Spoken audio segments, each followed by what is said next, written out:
Bonsoir, faut monter, on va partir.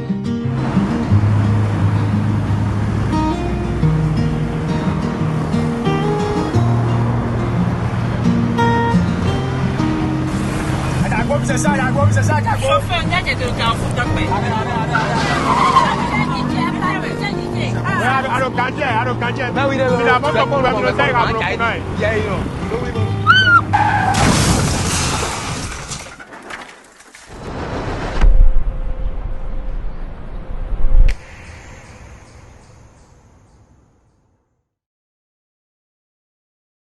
Ensemble disons oui au port de casque, stop à l'excès de vitesse, à la distraction au volant et à l'alcool avant le volant.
Monsieur le ministre délégué auprès du président de la République chargé de la défense nationale, Monsieur le ministre de l'Intérieur et de la Sécurité publique, chères autorités civiles et militaires, chers parents et amis du défunt, je voudrais, à l'entame de mon propos, au nom de tous les personnels en service à la garde républicaine et en mon nom propre, vous remercier pour votre présence ici en ce jour. C'est avec un cœur meurtri et dévasté que je prends aujourd'hui la parole pour rendre un ultime hommage à notre frère d'armes, Jean-Baptiste Dotou. C'est un exercice particulièrement difficile pour moi, puisqu'en 31 ans de service, c'est la première fois qu'un soldat, servant sous mes ordres, tombe quelques mètres devant moi, sous le feu de l'ennemi. Que dis-je de l'ami? Enfin, de l'ami ennemi ou de l'ennemi ami.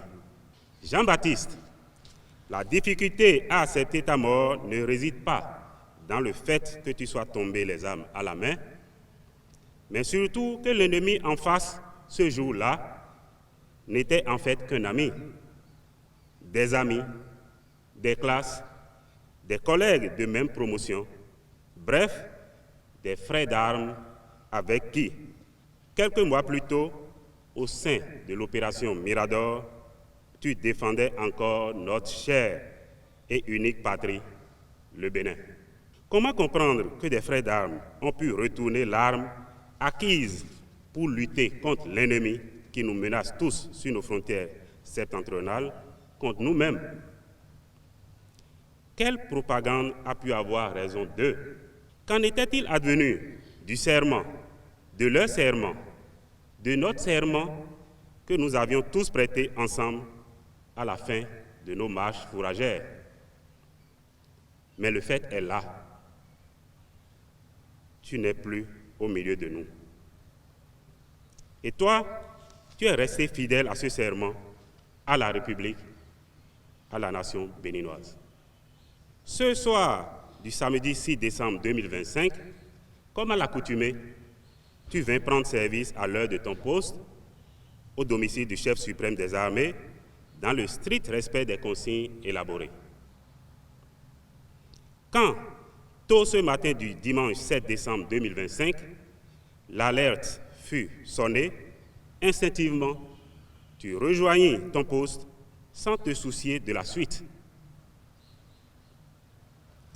Pour toi, comme beaucoup de tes collègues, ce devrait être une alerte de plus, une alerte de routine, comme nous avions l'habitude de le faire à la garde républicaine. Mais hélas, la réalité était tout autre. Mais face à l'ennemi, point de recul. Chef de poste adjoint, tu as entrepris de faire le tour des autres postes pour les encourager. Tes camarades se souviennent encore de tes rappels sur la posture à adopter, sans savoir que ce seraient les derniers ordres que tu leur donnerais. C'est en revenant de cette ronde que tu te retrouvas nez à nez avec l'ennemi. Et tu ne cédas pas à leur intimidation. Quand, quelques instants plus tard, après des échanges houleux avec des subversifs, le crépitement des armes commença, tu n'eus point le temps de t'abriter. Je te revois encore, t'abaissant à mes pieds, comme pour te protéger, mais c'était trop tard. Il est de ces moments dans la vie du chef que même avec la plus grande détermination, on ne souhaite jamais vivre. Mais ces moments nous rappellent le sens de notre engagement, nous confèrent le courage de continuer la lutte, de défendre la cause pour laquelle les camarades donnent leur vie. Devant la volonté farouche des assaillants d'en découdre avec nous, tu n'as point reculé, tu as tenu à ton serment par le plus bel des exemples, le sacrifice suprême. Jean-Baptiste, où que tu sois à cet instant, je voudrais que tu saches que ton sacrifice a réveillé et fortifié l'esprit guerrier qui sommeillait en chacun de nous. Prenant exemple sur ta détermination et ton sacrifice, tes collègues ont relevé le défi. Ils ont réussi à repousser les assaillants et faire subsister la République. Chers parents et famille de Jean-Baptiste, le sacrifice de votre fils n'est pas vain. Il est la raison pour laquelle notre drapeau tricolore, vert, jaune, rouge, flotte encore fièrement au-dessus de nos têtes. Son sacrifice est le principal socle qui sous-tend notre liberté d'aller et de venir. Comme ses frères d'armes tombés dans l'opération Mirador ou en mission commandée, il est l'invisible catalyseur qui permet à chaque Béninois et à chaque Béninoise de vaquer librement à ses occupations. Soyez donc fiers de ce que votre fils a accompli en si peu de temps de carrière et de vie. À ses enfants qui le servent et lui sont fidèles, la République sait être reconnaissante. La République sera à vos côtés, chers enfants. Papa a donné sa vie pour que vous soyez libres et la nation tout entière se souviendra de lui comme un héros national. Soyez-en fiers. Certes, la disparition d'un proche reste toujours difficile et il n'y a point de mots que je puisse dire ici qui puisse combler ce vide. Chers parents, les forces de défense et de sécurité, et en particulier les forces armées béninoises, comprennent et partagent vos douleurs qui resteront éternelles. Cependant, nous jouerons notre partition pour que Jean-Baptiste reste dans la mémoire collective nationale pour toujours.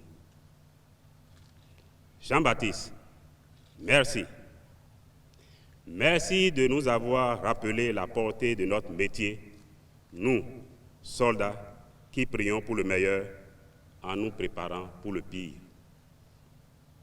De là-haut, veille sur nous et donne-nous la force et le courage de suivre tes pas. Veille sur tes enfants, ta femme, tes parents et nous, tes frères d'âme. Va et que ton âme repose en paix.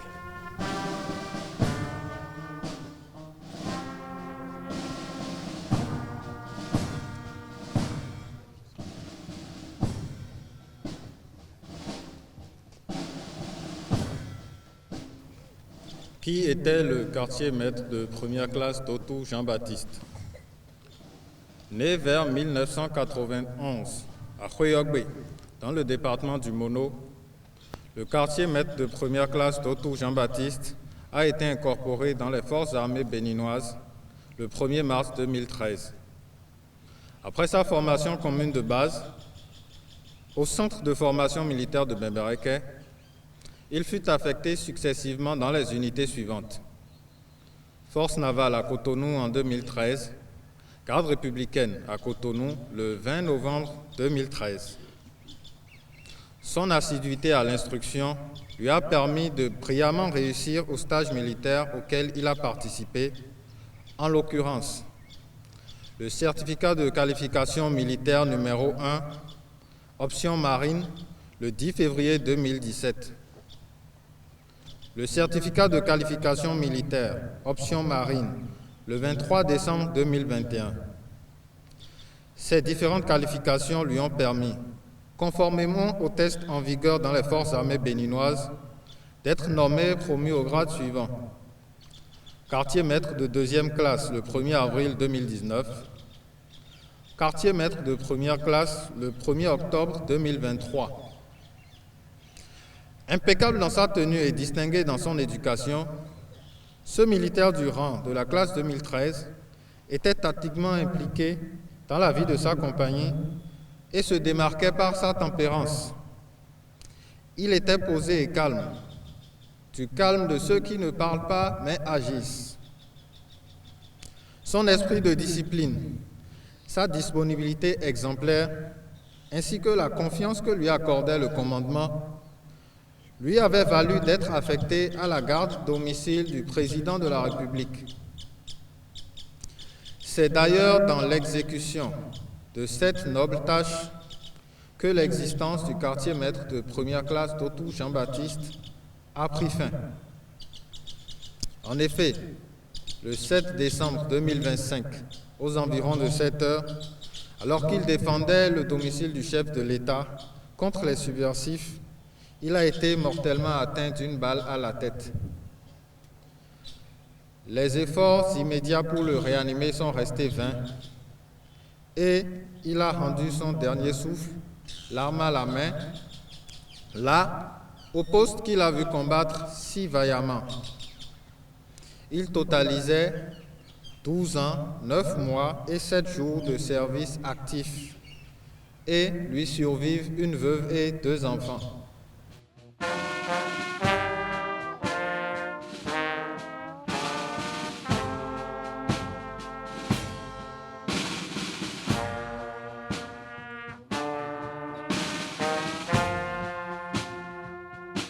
Hey!